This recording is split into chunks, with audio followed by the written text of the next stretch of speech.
Ground cherries are a crop that maybe many people don't grow or are unfamiliar. They can grow in their gardens. We're in the northern climates here in Wisconsin, zone 5, and they do grow even up in Canada.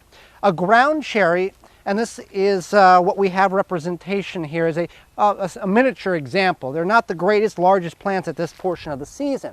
They are small plants that can get the size of tomatoes. They will get 2, 3, 4 foot tall when you start it out in a good situation, and you have the variety in which will grow that. These here were very small starts. We had issues with potting soil this year, and these are small starts. I have a friend who has them in containers, and they are over 5 foot tall right now, very lush, and a stalk the size of a broom handle. So these will get very large. Now, a ground cherry has pods. They are related to the tomato, and once the pods dry and drop on the ground, then that's when you can actually harvest them.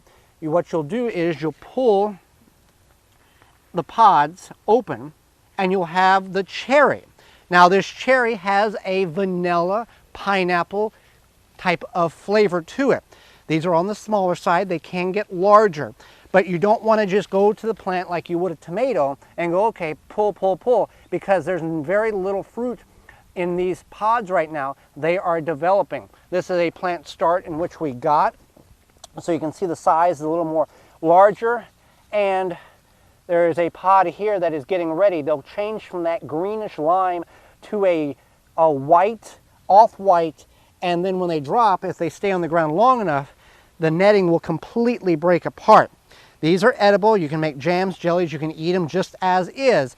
But we find, now that we understand how they grow, and again, if you have good plant starts at the beginning of the season, it makes a tremendous difference. If we had good plant starts, they would look like our tomatoes. They would be 2.5, 3 foot tall. We'd have them all caged.